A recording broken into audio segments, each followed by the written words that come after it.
Halo, Assalamualaikum warahmatullahi wabarakatuh. Selamat pagi anak-anak. Hari ini kita masih belajar tema 3 tokoh dan penemuan, tapi udah subtema 2, penemuan dan manfaatnya pembelajaran 1. Hari ini kita akan belajar yang pertama kalimat efektif dalam teks eksplanasi ilmiah, kemudian dampak positif dan negatif dari televisi, dan rangkaian listrik paralel, ciri-cirinya dan perbandingannya dengan rangkaian seri yang sudah kita pelajari minggu lalu. Ayo membaca teks berjudul Radio dan Manfaatnya.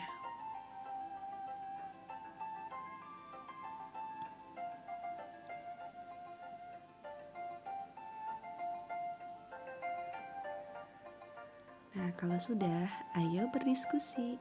Ini tugasnya, nanti kita akan berdiskusi di classroom. Jadi tidak usah ditulis ya. Nanti kita akan saling berkomentar saja di classroom. Oke? Kalian bisa memahaminya dulu ya. Lanjut.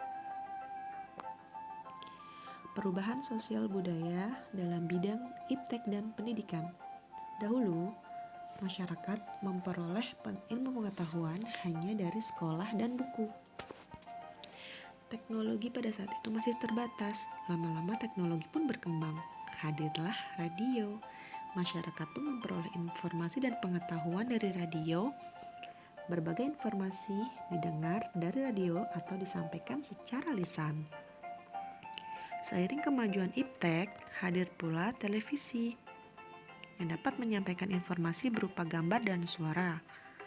Melalui televisi, masyarakat memperoleh informasi lebih lengkap, misalnya informasi tentang kemajuan pembangunan di Indonesia. Tayangan berita di televisi menginformasikan kemajuan pembangunan yang dapat dilihat, contoh nyatanya seperti pembangunan jalan, waduk, sekolah, dan rumah sakit. Selain informasi dan berita, banyak acara kebudayaan ditayangkan di televisi. Hal itu membuat masyarakat lebih mengenal keragaman budaya Indonesia. Dalam bidang pendidikan, pada saat pandemi seperti sekarang ini, Kementerian Pendidikan dan Kebudayaan menggandeng saluran TVRI untuk menyediakan program-program yang mendukung belajar dari rumah, baik untuk siswa, guru, maupun orang tua. Masyarakat juga memperoleh informasi dari acara talk show yang membahas berbagai informasi penting.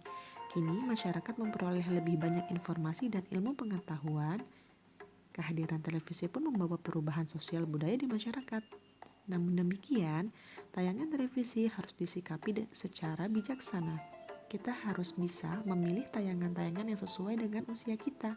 Selain itu, waktu menonton televisi harus kita perhatikan agar tidak mengganggu waktu belajar. Nah, tugasnya anak-anak, silakan kalian membuat peta pikiran tentang pengaruh televisi terhadap kehidupan masyarakat di lingkungan kalian. Pengaruh positifnya dalam bidang pendidikan 1, dalam bidang ilmu pengetahuan 1. Pengaruh negatifnya atau dampak negatifnya di bidang pendidikan juga 1, ilmu pengetahuan juga 1. Jadi masing-masing satu-satu aja ya anak-anak.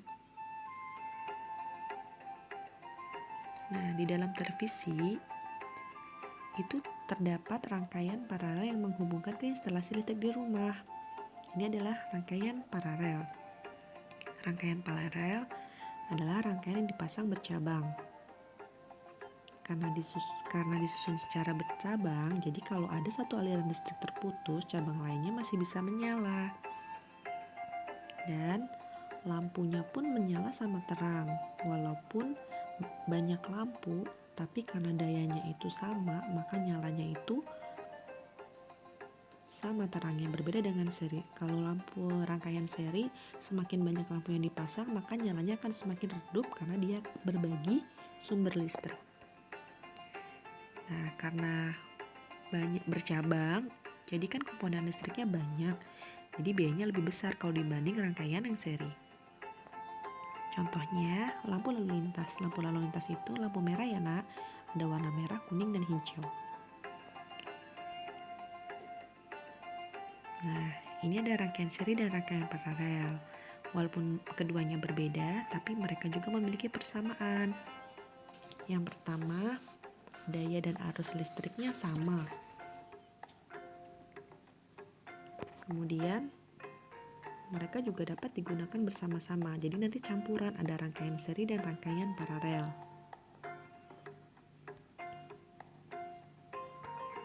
Kesamaan hambatan. Jadi hambatannya juga sama. Hambatan listrik ini maksudnya adalah kemampuan benda untuk menahan arus listrik. Benda di sini maksudnya lampu ya.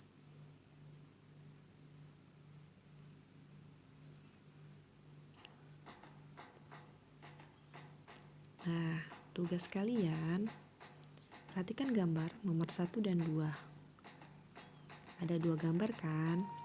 Nah, pertanyaannya, rangkaian mana yang menghasilkan cahaya lampu redup? Apakah nomor 1 atau nomor 2? Lalu jelaskan, mengapa bisa demikian? Nomor 2, rangkaian listrik mana yang cocok diterapkan pada instalasi listrik di rumah? Di rumah itu listriknya pakai rangkaian yang nomor 1 atau nomor 2 kira-kira? Dan mengapa demikian? Nomor 3, kalian bikin diagram fan seperti contoh. Ada rangkaian seri dan ada rangkaian paralel. Nanti masing-masing ditulis ciri-cirinya, lalu di tengah-tengahnya adalah persamaan dari kedua rangkaian tersebut. Terima kasih, semangat belajar dan anak hebat. Wassalamualaikum warahmatullahi wabarakatuh.